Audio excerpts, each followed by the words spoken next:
Boa noite, pessoal. Tudo certo? Este é o 5º episódio do podcast Fala Doc. Eu sou o Dr. Augusto, sou médico e atualmente eu tenho esse projeto, que vai além de um simples projeto. Este é mais um de tantos outros sonhos, o qual eu tenho para mim. Aqui você vai ter a informação de verdade, de qualidade e de um jeito que você entenda. Hoje tenho ao meu lado uma referência a qual sempre tive uma admiração enorme em relação ao seu trabalho. Uma das referências da nossa região e que vai comentar sobre algo que é extremamente prevalente em nosso meio, que se torna a obesidade e o seu tratamento. Só que aí a gente pode parar um pouquinho. Afinal, o tratamento da obesidade relacionado ao processo cirúrgico não se dá de maneira exclusiva. Existem outras alternativas e existem outras indicações relacionadas. Hoje eu recebo aqui Dr. João Francisco. Tudo bem, doutor? Se apresenta para a galera, por favor. Boa noite, Augusto. Meu nome é João Francisco, eu sou médico cirurgião, formado pela Faculdade Evangélica do Paraná em 2006 e fiz residência de cirurgia geral, cirurgia do aparelho digestivo e endoscopia e também uma pós-graduação em cirurgia minimamente invasiva. E desde 2007 eu trabalho com cirurgia bariátrica, então são 16 anos, né? A gente já tem uma boa bagagem, viu a evolução, bastante evolução nesses 16 anos da cirurgia bariátrica e quanto ela pode ajudar os pacientes. Então é uma honra, uma oportunidade muito grande de a gente poder estar falando sobre a cirurgia bariátrica. Então agradeço já de antemão aí a oportunidade. Muito obrigado e parabéns pela tua iniciativa. Eu acho que são iniciativas como essa que difundem conhecimento, o bom conhecimento, não o conhecimento que a gente diz de orelha, né? Sim, com certeza. Porque fulano... Não, um bom conhecimento, uma boa indicação para que realmente as pessoas tenham a possibilidade de um bom tratamento, né? A vantagem hoje é o acesso à informação, né, doutor? Então a gente vê que todos, né, ou pelo menos a maioria, tem acesso a essa informação. Aí vai sempre do interesse da pessoa querer saber ou não. A nossa parte a gente vai fazer. A gente quer fazer um trabalho diferente, muitas vezes, do que é feito, né? Na boa intenção da gente ter uma saúde de qualidade e uma saúde, como o senhor falou, de orientação, que é mais importante, né? Muitas vezes as pessoas pensam no tratamento, né, mas não pensam na profilaxia ou até mesmo nos cuidados anteriores, né, doutor? E falando de bariátrica, falando de obesidade, a gente pode relacionar bastante isso com casos os quais podem acontecer aí em relação à gravidade posteriormente, né, doutor? Exatamente. A obesidade, primeiramente, assim que as pessoas entendam, a gente diz que obesidade não é igual saúde, né? Obesidade é uma doença. Existe um CID, um código para isso, né? Então, aquele paciente que tem um índice de massa corpórea acima de 30, ele já é considerado obeso. Então, é obesidade grau 1 até chegar no 35. Entre 35 e 40 de índice de massa corpórea, ele já é um obeso grau 2. E acima de 40, ele já é um obeso grau 3. Como é que você calcula esse índice de massa corpórea? Através do peso dividido pela altura 2 vezes. E você chega lá ao teu percentual, né? E a obesidade, ela não é só uma condição estética.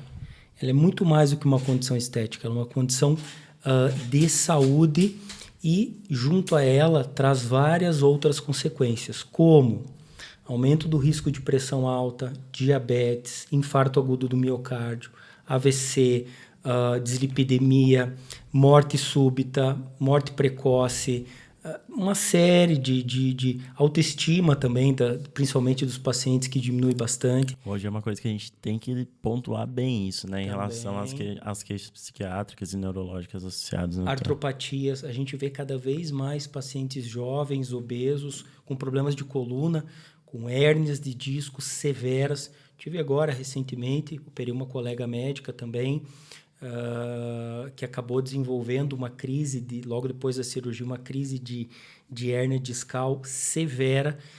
Graças a Deus hoje está melhor, agora já está perdendo peso.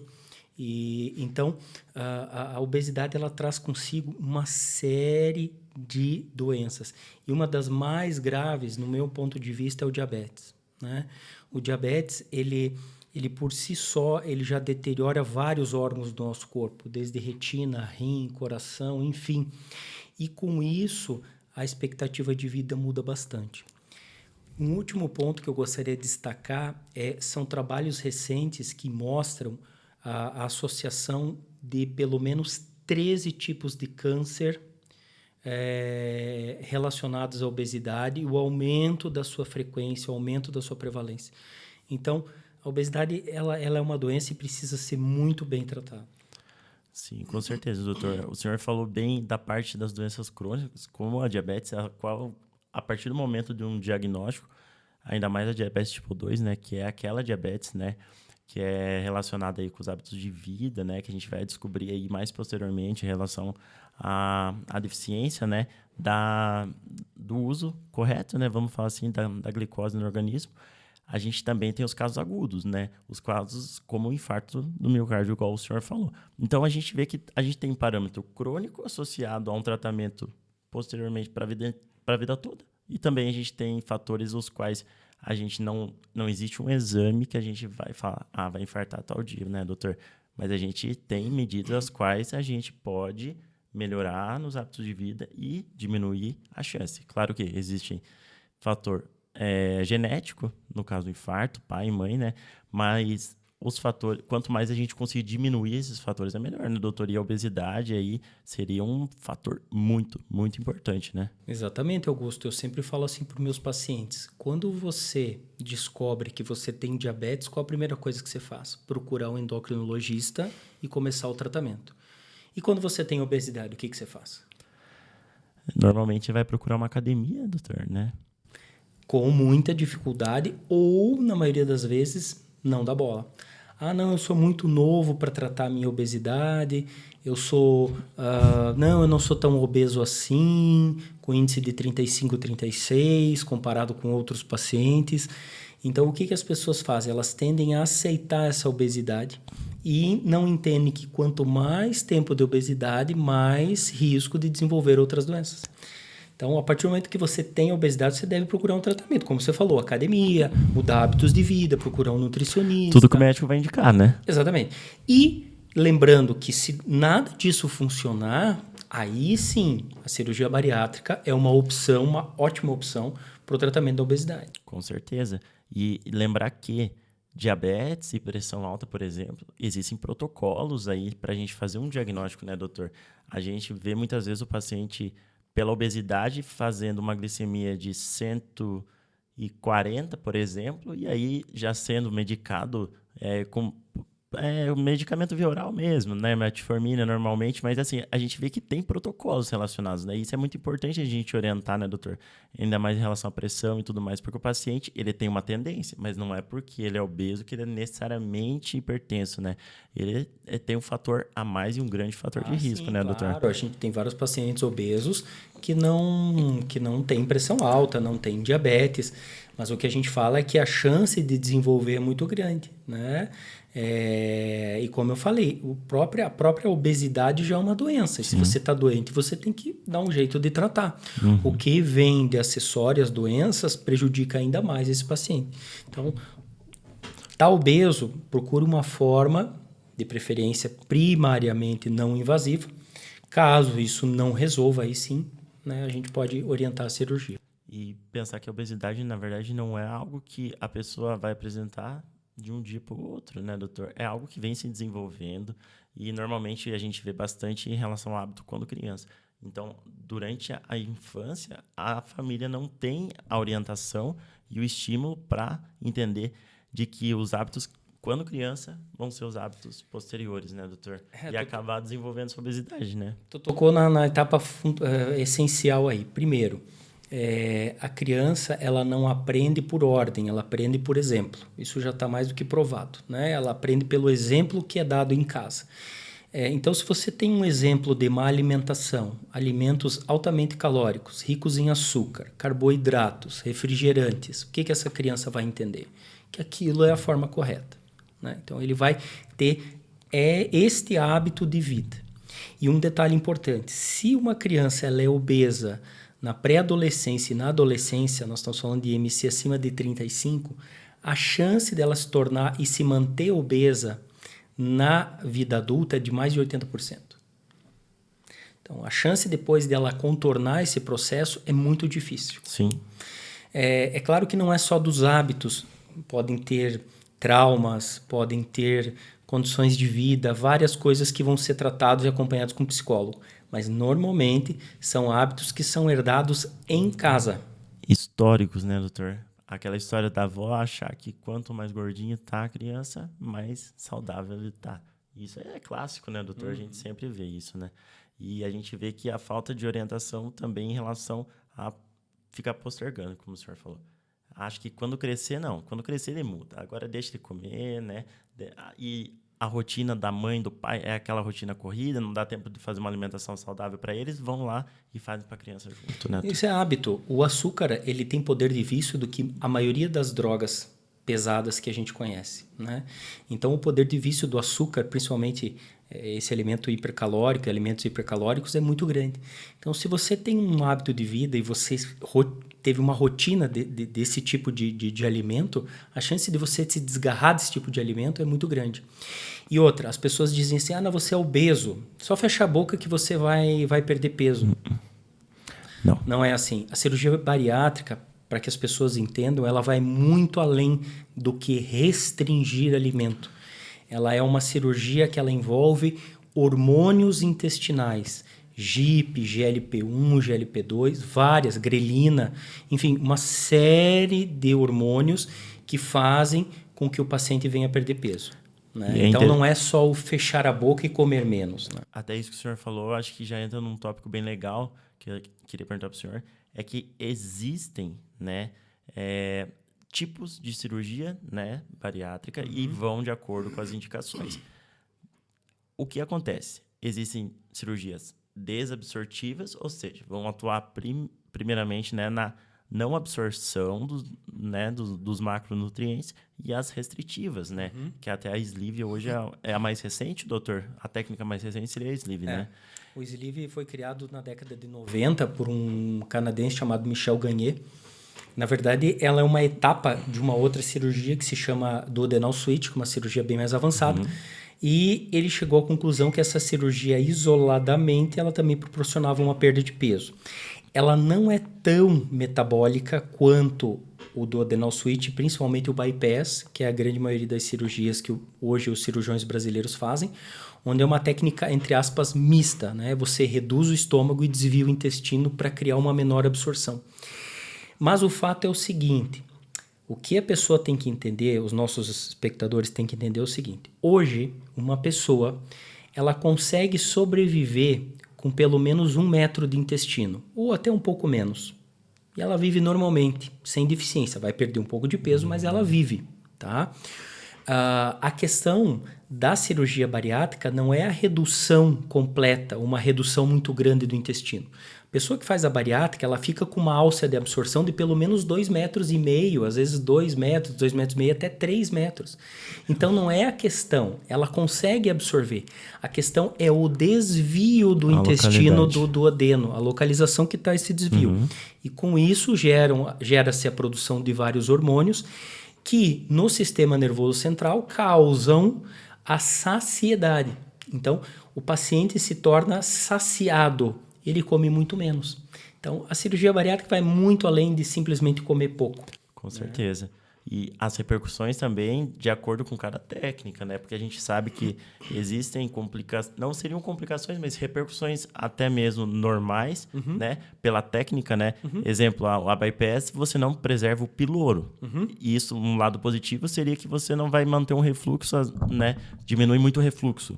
Mas o lado negativo é que você vai ter a passagem direta e, por uma questão mesmo de osmose ali da região, acaba fazendo o famoso, né, dumping, né? Exatamente. Então, o que seria o dumping, doutor? Me conta. Excelente pergunta. Então, assim, como você tem uma quantidade de estômago muito pequena, a produção de ácido naquele estômago é muito pouco, então é uma cirurgia que a gente indica para pacientes obesos e que têm refluxo.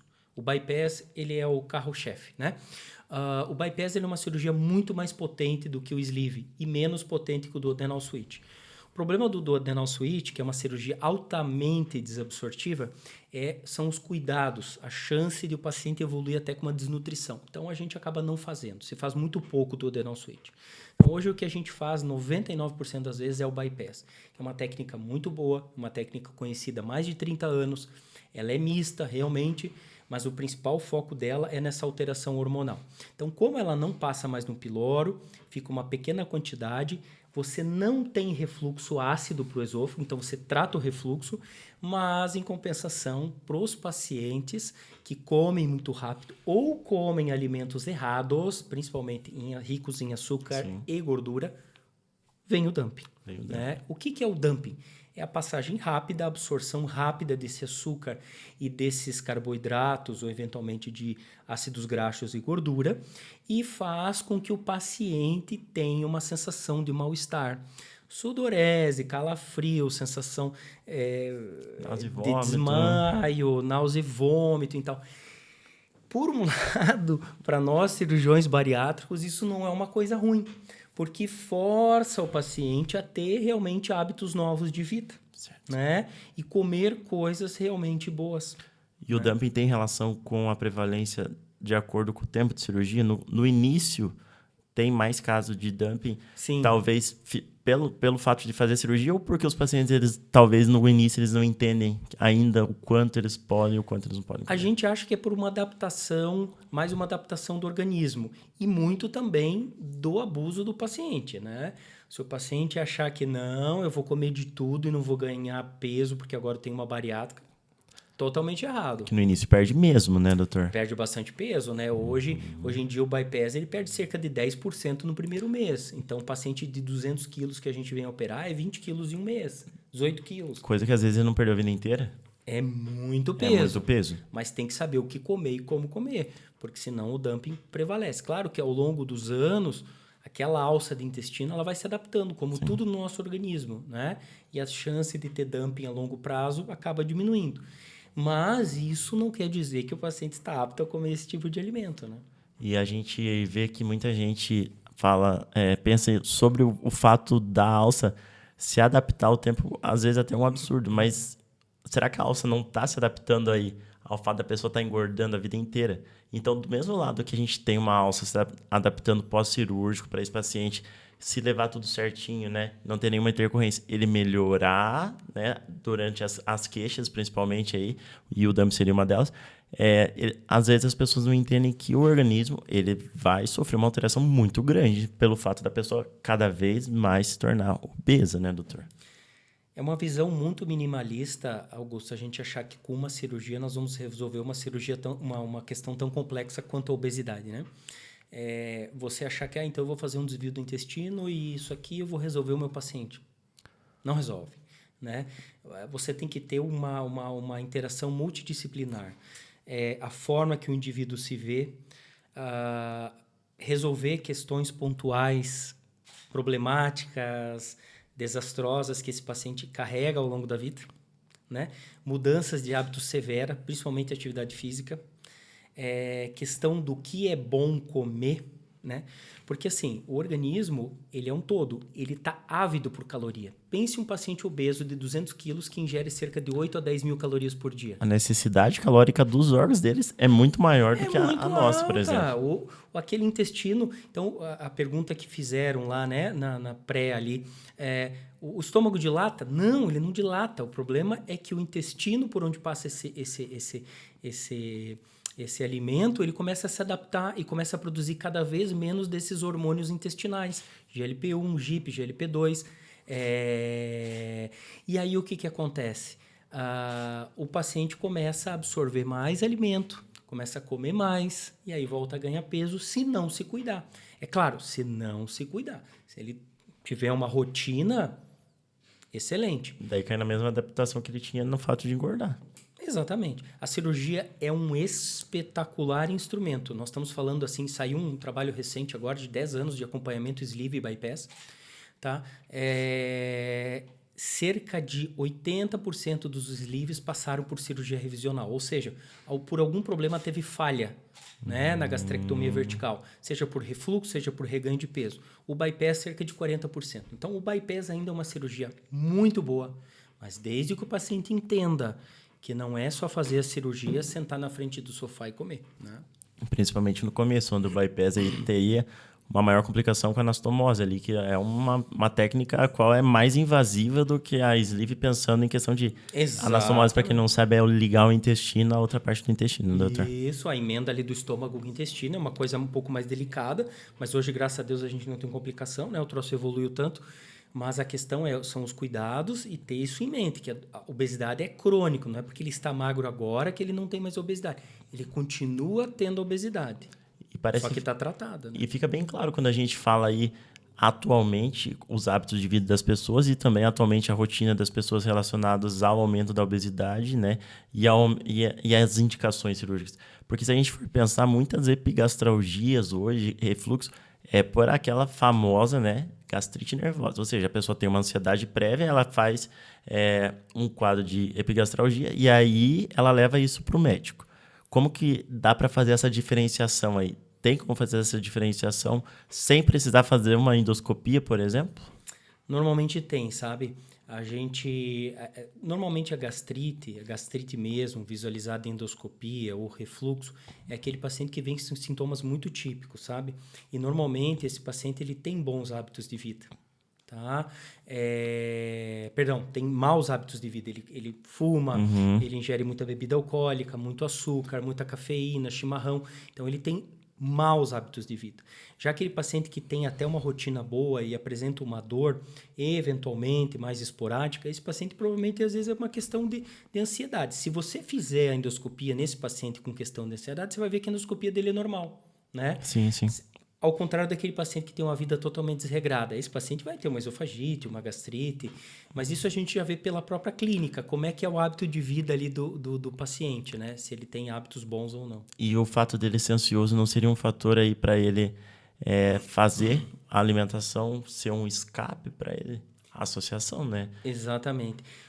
O ser humano, ele tem, todos nós, é muito mais fácil a gente, num momento de ansiedade, tentar descontar isso numa coisa que te dê prazer, né? Principalmente os açúcares e chocolates, né? O açúcar e o chocolate, principalmente o chocolate, ele libera uma substância chamada triptofano, que no cérebro ele dá uma saciedade absurda. Então é muito fácil ali, você simplesmente mastiga. Ao contrário de uma atividade física que vai levar horas, minutos, dias, meses para você ter aquela sensação. Então, o que é mais fácil? Você sentar e comer. Sim. E aí é muito mais... porque eu estou ansioso, eu vou comer. Ué, por que você não está ansioso e não vai correr, não vai fazer uma atividade física, não vai jogar uma bola, não vai fazer alguma coisa? Porque é muito mais fácil. O prazer é muito mais instantâneo e momentâneo, né? Da comida. Então, é isso que tem que cuidar. Só que é um prazer que ele tem um pico de ascendência muito rápido, o pico dele é muito rápido e depois ele rapidamente cai. Ao contrário de outros, como o exercício físico. Que vai criando uma rotina, né? Vai criando uma rotina que é muito melhor, né? E aí a gente pode pensar, até a gente comentou antes do álcool, que é algo que todo mundo pensa que o álcool é obrigatoriamente relacionado à cirurgia bariátrica. Isso é uma mentira, a gente sabe disso, né? Não, é a minoria. A minoria. Minoria. Olha, assim... É claro que tem muitos pacientes que acabam não contando pra gente, mas é a minoria que acaba indo pro álcool. E normalmente ele já tem esses hábitos pré-operatórios, né? E por isso é importante o psicólogo estar bem atento a isso. O que eu sempre digo para os pacientes? Veja, qualquer tratamento na medicina, ele é falho. Ele tem as suas falhas. Mas um tratamento que consegue 80%, 60% de controle de obesidade em 10 anos, é um tratamento maravilhoso. É maravilhoso. Nós estamos falando um tratamento muito melhor do que o uso de inibidor de bomba de próton, como o omeprazol, como acima de outros tratamentos. Mas você tem que saber usar. Existem falhas? Claro que existe, como qualquer outro tratamento. Qualquer outro tratamento. Câncer, por exemplo. A gente trata o paciente, ele não é igual. Cada paciente ele tem um tipo de resposta. A obesidade é a mesma coisa. Mas se você estiver focado, a chance de você atingir o teu objetivo e se manter é muito grande. E lembrando que as indicações são bem claras também, né, doutor? Isso vai desde a parte do MC, dependendo da classificação do MC, a tempo de tratamento até não cirúrgico que fez, né, o uso do tratamento. Então, isso é uma coisa que a gente precisa sempre orientar, porque o paciente também não é apenas... E muita gente procura pela facilidade, entre aspas, doutor, que a gente sabe que não é uma facilidade que tem repercussões. Muita gente procura o senhor pela facilidade, entre aspas, de ser um método mais rápido e querer emagrecer logo. O paciente, a primeira consulta, alguns, não são todos, hoje com a informação está mais fácil, né? Mais difundido, mas alguns acham que o caminho da bariátrica é o mais fácil. Não é. Então, para que os nossos espectadores saibam o seguinte, para o paciente fazer a cirurgia bariátrica, ele precisa ter pelo menos 35 de MC. Então, você pega seu peso, divide pela altura, o resultado você divide pela altura novamente. Se esse resultado der acima de 35 e se você tiver alguma doença, seja refluxo, gordura no fígado, pedra na vesícula, asma, pressão alta, diabetes, dislipidemia, você tem indicação de fazer bariátrica desde que você já tenha tratado por pelo menos 2 anos, né? Então, houve falha no tratamento. Ou se você tiver um índice de massa corpórea acima de 40, mesmo que não tenha comorbidades, também com uma falha de tratamento por pelo menos 2 anos, você tem indicação à cirurgia bariátrica. Não é o caminho mais fácil. Eu vou dizer que a cirurgia bariátrica é muito difícil. Eu canso de atender pacientes em pós-operatório que me ligam que estão com crise de pânico, porque a aceitação inicial é muito complicada. Pensa o teu organismo dizendo assim, ei, cadê aquelas 10.000 calorias, 8.000 calorias aí que eu comia todo dia? Como assim? Você não vai me dar? Ou você chegar em casa depois do hospital, você vai de alta e você vê alguém na sua casa comendo um prato de arroz, feijão e macarrão e você fala, isso é o que eu comia todo dia. O organismo não aceita, o teu cérebro não aceita. Mas daí você tem um copo de aguinha, né? Dessa. Ele era acostumado com uma coisa e não tem mais. Sim. Então, entra numa fase de depressão absurda, o paciente se arrependimento de ter feito a cirurgia. E eles me ligam, doutor, eu tô ruim, eu não tô bem, e é pânico de arrependimento da cirurgia. E pedem eles pedem a possibilidade de reverter a cirurgia? Normalmente não, mas eles se indagam assim, por que eu fui fazer isso da minha vida? Sim. No primeiro momento. Primeiro momento. Por que eu fui fazer? Sim. Que besteira que eu fui fazer? Mas isso passa. Por isso que eu estou dizendo assim, não é o caminho mais fácil. Se engana quem acha que é. E passa no momento que ele começa a ver o resultado, né, doutor? Exatamente. Depois de 2, 3 semanas, ele entende que a vida dele começa a melhorar, que ele já começa a ter a rotina dele de novo. E ele já... Aquela roupa que ele não usava há 10 anos, ele já começa a usar. Aquela blusinha da nossa paciente que ela não usava, que ela amava, aquela blusa que ela ganhou do marido, ela começa a usar de novo. E aí ela, opa, tô melhor. Aí daqui a pouco ela já começa a chegar perto do peso depois de alguns meses, já começa a sentir melhor, a autoestima melhora, as doenças melhoram, não precisa tomar o remédio da pressão. Aí vem a fase de aceitação e contentamento. Então ela entra numa felicidade. Então entender que não é fácil, isso é um trabalho que que é difícil, que não é simples, mas que tem um retorno muito grande. E a gente vê que muitos pacientes nessa fase da aceitação e da satisfação, a gente vê que eles levam até as atividades que eles começam a fazer, né? Que eles se estimulam dia a dia aí, como exercício físico, academia, por exemplo, que muito está associado, como a gente falou lá no início, né, doutor, a baixa autoestima. Então, o paciente, na verdade, ele não está indo na academia porque ele não tem autoestima nem de ir para academia. Ele não quer usar a roupa que ele está usando.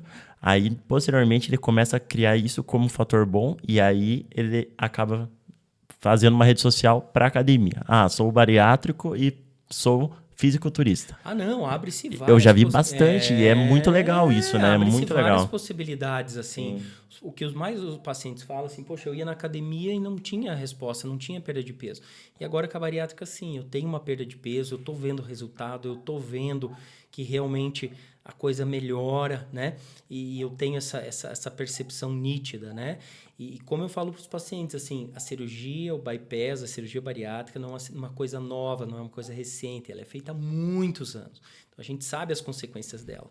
E eu vou dizer assim, as consequências, elas são infinitamente melhores do que a situação que o paciente estava na obesidade.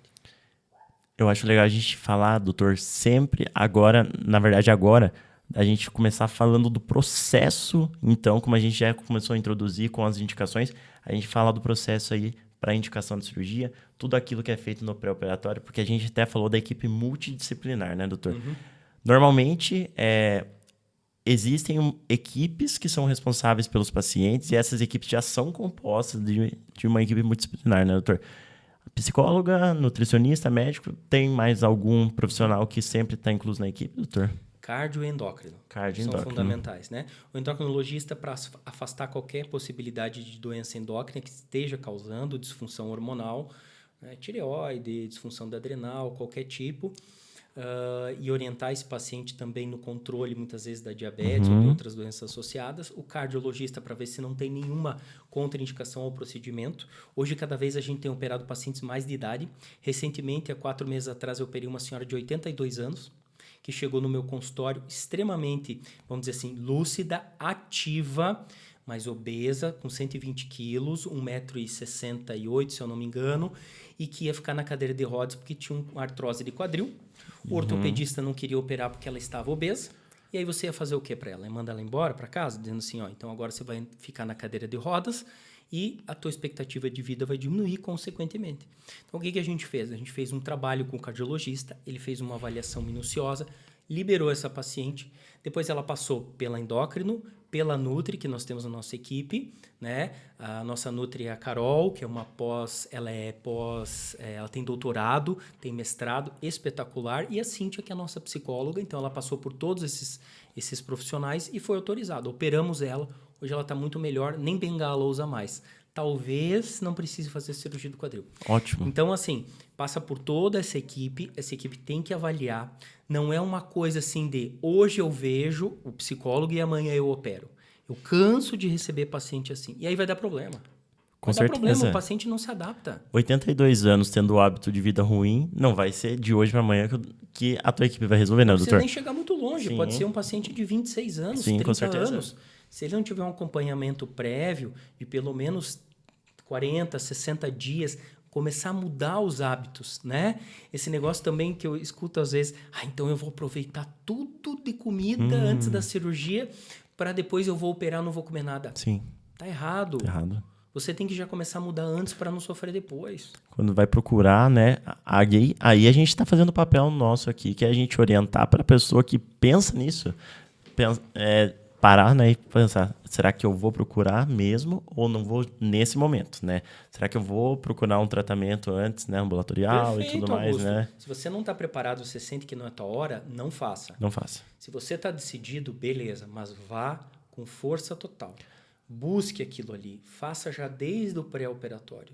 Não fique comendo besteira antes da cirurgia, achando que, então eu vou fazer a cirurgia, agora minha vida da noite para o dia vai mudar. Não! O teu organismo vai trazer esses hábitos. Então, esse costume que tem, ele é preciso manter já desde o pré-operatório. Por isso, desses profissionais. E aderir bem às orientações que a psicóloga, né? Na minha opinião, assim, eu acho a parte da psicologia associada à obesidade algo, fundamental. Fundamental, eu acho. Doutor. Nós temos a doutora Cíntia Carpen, que acompanha os nossos pacientes. Espetacular. Ela é uma profissional, assim... Nossa, não tem nem o que falar dela. E ela acompanha todos os nossos pacientes, ela faz esse pré e pós. É claro que, infelizmente, nem todos os pacientes mantêm esse acompanhamento pós-operatório, mas os que mantêm, a gente vê uma nítida diferença assim, em manutenção de peso e de qualidade de vida. E isso é uma coisa que a gente, na verdade, até vê no dia a dia, que é os pacientes com essas cases, eles, a partir do momento que eles acham um fator bom aí, né, um fator de melhora, eles acabam abandonando a parte psiquiátrica ou a parte psicológica, né? E isso é totalmente errado, né, doutor? Porque algum momento ali ele vai ter uma recaída. Vai. Com certeza. Seja por um trauma da infância, seja às vezes por amizade, o círculo de amizade, ou a própria família que é obesa e só ele decidiu mudar. Ele nunca mais vai deixar de ir na praia e vai ver todo mundo comendo aquele pote de sorvete. Ele vai sentir vontade. Isso é normal, né, doutor? Por isso que ele tem que estar muito bem orientado e focado. Né? Ou ele vai comer e vai ter o dump, por exemplo. Né, vai ganhar o peso nos pacientes que não têm dump. Eu acho que o fato de ganhar peso aí é uma coisa importante também pensar, porque às vezes é até desestímulo, né? Aí que começa aquele ganho progressivo, né, doutor? Exatamente. Existem técnicas atualmente que a gente tem visto, ainda não são autorizadas pela Sociedade Brasileira de Cirurgia Bariátrica e Metabólica. Ainda não são autorizadas. Mas, em alguns hospitais com protocolos, já estão sendo feitos com ótimos resultados. Tá? Cirurgias ileais, que a gente chama, que mexe lá na parte final do intestino. Então, uma desabsorção bem grande, né? Então, adaptações de outras cirurgias, cirurgias novas, mas ainda não temos estudos assim concretos para dizer se realmente isso funciona, que seria uma outra esperança, né, para esse paciente aí que vem eventualmente a reganhar peso. E falando de bariátrica, a gente acredita que isso vai ser investido nos estudos porque é a progressão mesmo aí da técnica, né? E a gente sabe que isso lá para frente a gente já vai ter uma resposta e se for realmente benéfico Sim. vai fazer, né, Até doutor? por questão de custo, né? Hoje, se a gente for ver, ninguém trabalha sem ter custo em mão, né? O que é mais custoso? É você deixar o paciente obeso, com infarto, com diabetes, tomando um monte de medicação, sobrecarregando esse sistema de saúde, ou tratar esse paciente antes dele chegar nessa situação? O sistema que já é sobrecarregado, Que já é sobrecarregado, né? Então, é tudo questão de custo. Por isso que a ideia é para que você trate esse paciente para ele não chegar numa situação ruim. Né? E hoje como que é a fila do SUS, doutor? Depende da região do Brasil? Depende da região, né? Eu posso dizer aqui por Santa Catarina e Paraná, que eu conheço, tenho colegas que trabalham com isso. Na nossa cidade aqui em Mafra, nós estamos prestes aí a ganharmos o SUS bariátrica. Isso já é um trabalho de 10 anos que a gente vem fazendo, é muito difícil, mas com o Hospital São Vicente de Paulo a gente tem conseguido isso. Acredito que, por causa da pandemia, acabou atrasando, mas acredito que em breve isso vai ser lançado, né? Mas dependendo da região, ainda a fila é grande, tá? E nós temos uma outra dificuldade no SUS, que é a questão de não poder fazer cirurgia por videolaparoscopia e sim por corte, que dificulta um pouquinho mais o paciente. O resultado final acaba sendo o mesmo, em termos de perda de peso e manutenção de doença, mas o desgaste do paciente de cirurgia aberta é maior, né? E qual que seria essa dificuldade, doutor, hoje em dia? Porque se a gente for pensar, igual o senhor falou, o normal a gente pensar em reduzir custos, né? E até ontem, juro pro senhor, eu estava atendendo uma paciente e ela teve um quadro de complicação e evoluiu, né, para uma emergência, logo na chegada já. E aí eu olhei para a enfermeira e falei assim, olha o custo de um paciente com uma complicação pro sistema. Na verdade, ela teve, né, um quadro relacionado ao infarto, mas não era obesa. Mas assim, eu digo, olha o quanto de custo esse paciente tem. Era muito mais fácil a gente conscientizar esse paciente antes, né? Porque era um tabagismo. Então, assim, a gente sabe que é um fator prevenível, né?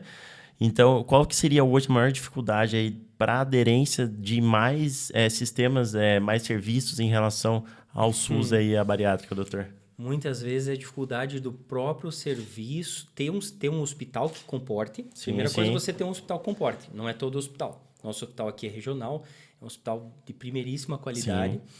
Então, primeira coisa é você ter um hospital. Segunda coisa é que o Estado, e aí nós vamos entrar num outro campo mais político, enfim, questão de verba, uma série de coisas que possa dar sustentabilidade a esse hospital. Entendi. Gere, né, injete dinheiro para poder rodar o serviço. Então, hoje não é mais em relação a essa parte financeira mesmo de Estado e organizações de saúde, né? Desde hospital a IHs, que são as autorizações de internamento hospitalar, que gera custo para o Estado, né? Perfeito, perfeito.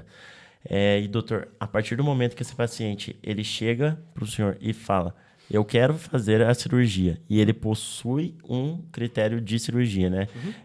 Já fez o tratamento, IMC compatível e tudo mais. Qual que é o primeiro passo? Então, o primeiro passo é a gente ter uma conversa bem longa, normalmente de 30, 40 minutos, às vezes 1 hora. Né? Meus pacientes sabem que vira e mexe eu atraso e não tem jeito, a gente tem consultas que a gente conversa mais, tem consultas que a gente conversa menos, mas eu tento explicar. E o segundo passo daí é a gente fazer uma bateria de exames para ver se não tem algum problema mais sério, endoscopia, ultrassom, para eu já programar a técnica que eu vou fazer e depois encaminhar para esses 4 profissionais, que é o cardio, o nutri, o endócrino e o psicólogo, para ver se realmente ele tem condições de passar por essa cirurgia. Uma vez que ele passou por todas essas avaliações e os exames estão bons, aí a gente conversa sobre a técnica, eu explico melhor a técnica e marcamos a cirurgia. E o senhor normalmente essa conversa vai partir também para a escolha da técnica ou é uma decisão absoluta do médico? Não, a gente conversa. Eu já tive pacientes que eu tentei mudar e não quiseram de jeito nenhum, optaram por uma técnica e a gente obedece, né? Hoje em dia a gente obedece a decisão do paciente. Nós, como médicos, o nosso objetivo é explicar quais as técnicas, explicar quais os riscos, a chance de reganho de peso e a porcentagem de perda de peso. Então, não adianta você pegar um paciente que tenha 200 quilos com 50 de MC e achar que um sleeve vai resolver. Não vai resolver. Né? Não vai resolver. Esse paciente vai perder ali uma quantidade de peso, 20%, 30% na maioria das vezes. Na maioria das vezes, claro que existem casos e casos, mas ele não vai chegar num peso que a gente gostaria que ele chegasse. Então, cada paciente ele tem uma adaptação de técnica. Ou um paciente que tem um refluxo muito grande, querer fazer um sleeve. Não vai, ele vai piorar o refluxo, vai surgir um esôfago de Barrett, que é uma condição pré-neoplásica, pré-maligna, e aí vamos acabar tendo complicação maior. Ou um paciente que tem diabetes, tipo 2. O sleeve não vai resolver a grande maioria. Então, tem que ser o bypass. Então, existem algumas situações que a gente contraindica uma operação e indica outra. Agora, se o paciente diz assim, não, eu quero fazer o sleeve, a minha opção, existiria a opção do médico dizer assim, não vou fazer. Sim. Procura outro médico, eu acho que essa indicação não é boa para você, você vai se arrepender. Eu posso fazer isso como médico. Sim. Mas eu, como médico, eu tento argumentar e mesmo assim não quer, a gente faz a técnica, né? Até porque o paciente assina um termo de... E porque ele vai criando uma resistência já no pós-operatório, né? E a gente sabe que o fato de criar essa resistência num tipo de cirurgia, o qual envolve o hábito da vida toda, né, doutor? É algo que a gente não quer, né? O paciente teve a vida toda um hábito e aí ele já entra com uma resistência. Ah, mas eu devia ter feito essa, porque agora eu não posso comer. Ele não vai aderir 100%, que é o nosso objetivo, né, doutor? Ele tem que pensar assim, o que é o melhor para mim? O que é o melhor para mim? Não adianta eu colocar uma BMW para usar na fazenda. Não adianta. O que é o melhor para usar na fazenda? É caminhonete. Com certeza. Então, assim, o que é melhor para tratar diabetes? É o bypass. O que é melhor para tratar o obeso mórbido? Ainda é o bypass. Então, para quem tem refluxo, é o bypass. Para pacientes que são muito idosos, têm dificuldade de perder vitamina, sleeve. Então, cada situação você tem uma indicação. Não adianta você querer transpor isso aí, transpor essa barreira. Não vai dar um resultado legal. Legal, doutor. E aí, o paciente realiza os exames, passa com os outros responsáveis, é toda uma equipe multidisciplinar, tem indicação absoluta de todos os profissionais da cirurgia, e aí chega o momento, né, do procedimento. Esse procedimento, como a gente já adiantou, pode ser um procedimento aberto, né? É um procedimento, para quem não entende o que é aberto, seria uma incisão mesmo, né, medial do abdômen, e isso fica uma cicatriz, né, para a vida. Porém, hoje a gente tem a vídeo, né? E a vídeo hoje já está ficando mais para trás, chegando a robótica, né, doutor? É isso? Eu imagino isso, né? A videolaparoscopia hoje é unanimidade, né? Sim. Alguns serviços do SUS conseguem oferecer a videolaparoscopia, né? Infelizmente, ainda é um custo alto para o sistema único. É alto até para os planos de saúde, se a gente for ver, né? Sim. Hoje, um kit de cirurgia videolaparoscópica sai de entre 6 a 8 mil reais um kit de cirurgia bariátrica. Tá? Então, você pensa isso em escala de milhares, né? Sim, com certeza. Para o sistema único. Então, até os convênios, às vezes, têm dificuldades e limitam, muitas vezes, essa possibilidade.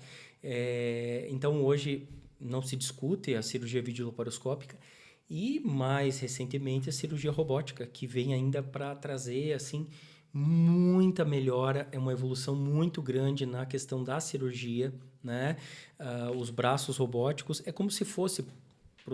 Para quem está escutando a gente entender, é como se fosse uma videolaparoscopia, pequenos cortes, mas tem um robô que a gente coloca os braços através dos furinhos, não são as pinças, são os braços. Na ponta desses braços tem a pinça e o braço por onde passa na cavidade do robô fica extremamente parado, não mexe, só mexe a ponta.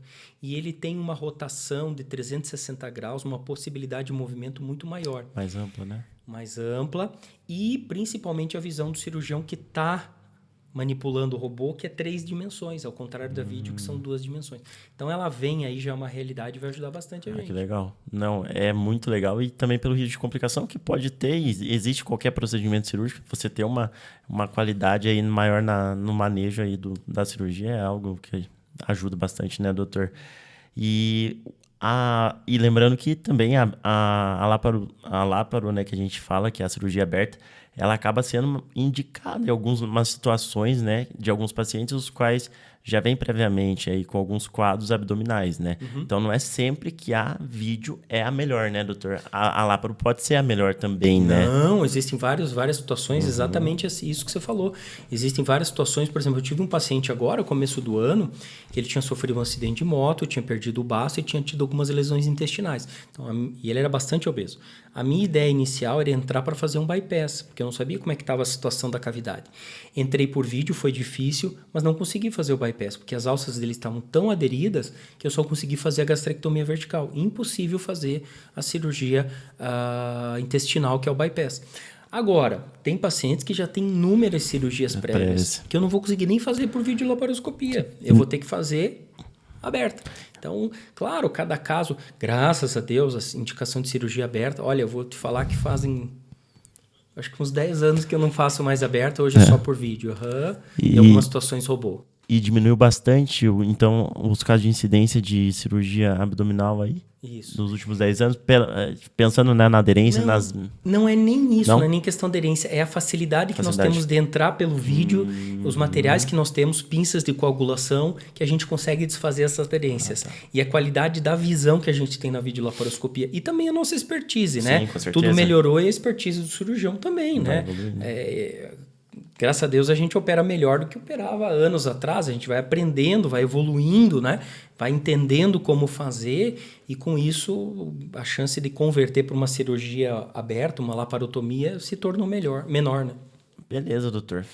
Tranquilo. Então esse paciente já foi para o pós-operatório, continua o acompanhamento e aí ele vai levar, né, as orientações para frente, vai fazer tudo aquilo que ele realmente ache, né? Porque a gente sabe que a gente não pode, né, fazer o acompanhamento e convencer as pessoas a mudarem realmente de vida se elas não quiserem.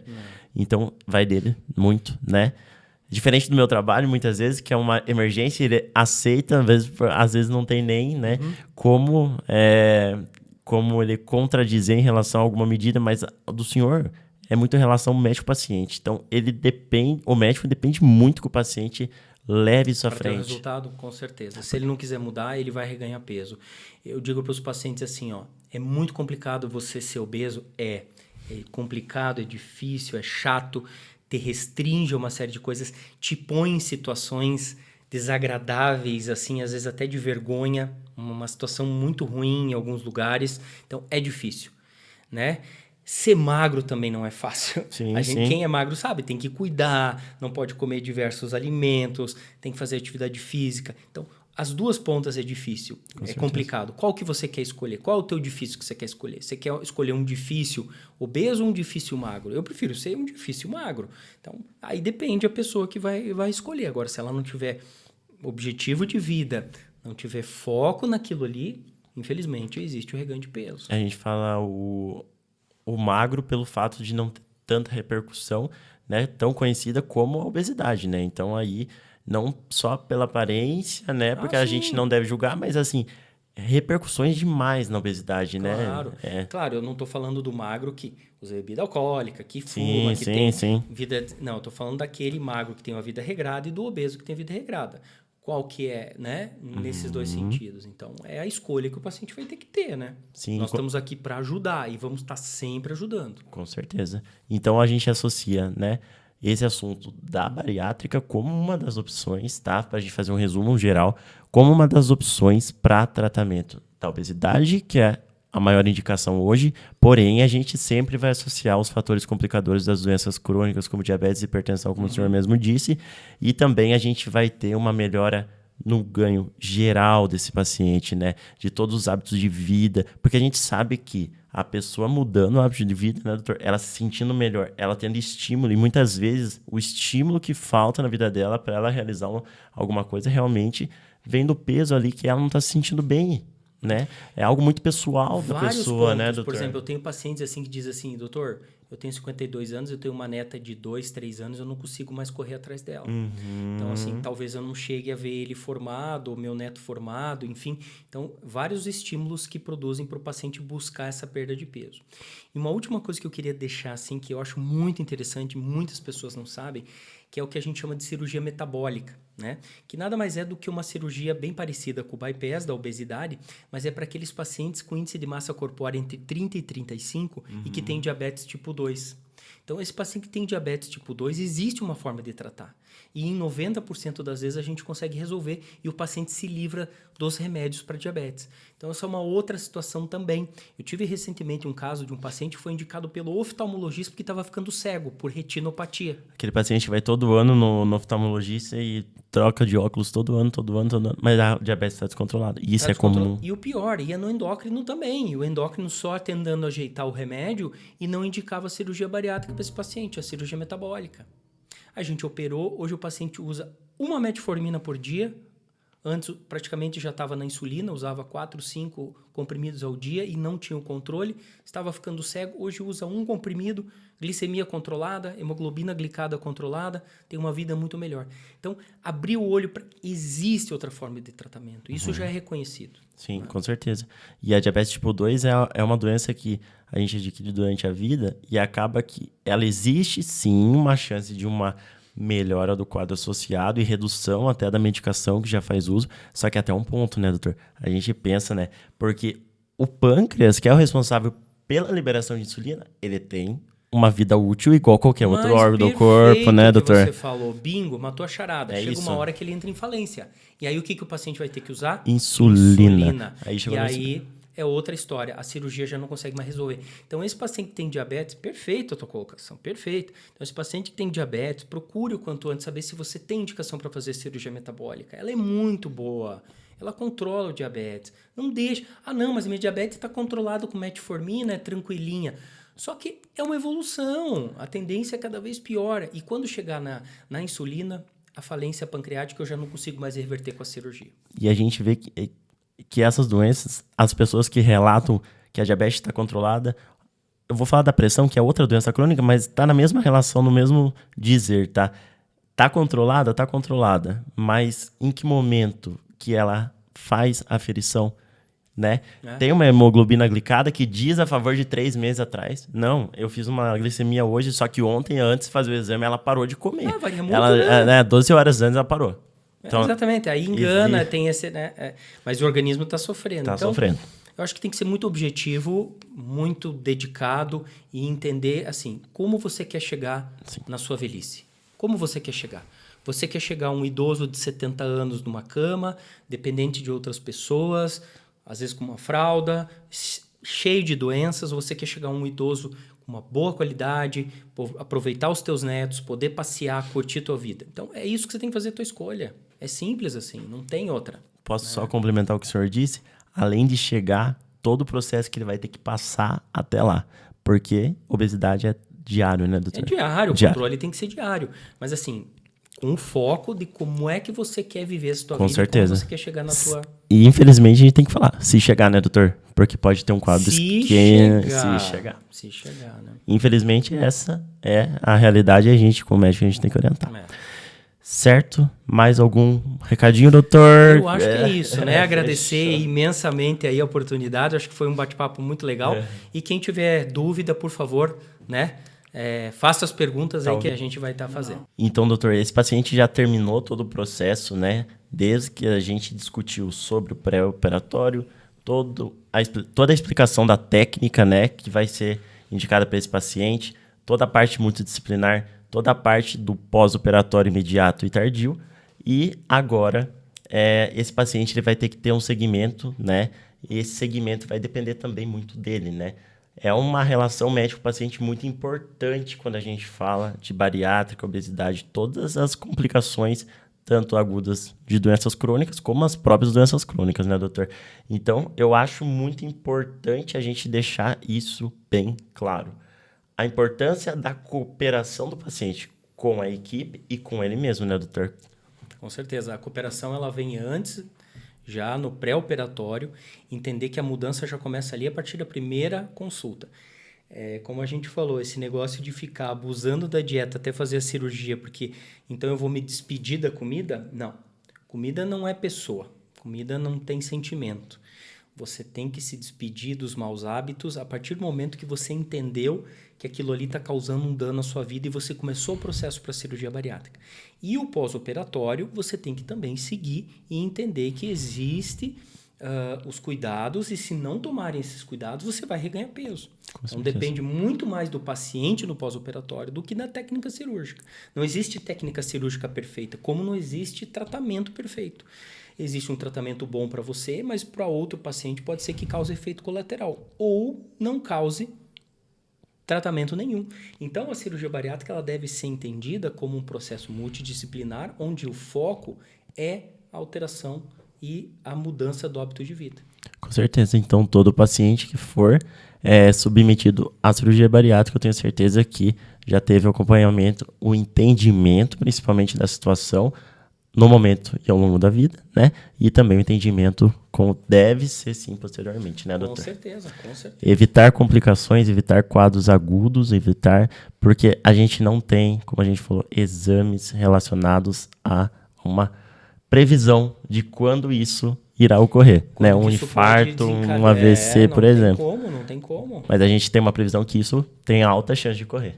Com certeza, é o que eu sempre falo. Se você descobre que você está hipertenso ou diabético, você começa imediatamente a tratar. E por que você não faz isso se você está obeso? Quando você adquire uma obesidade. Adquiriu a obesidade, você tem que tratar.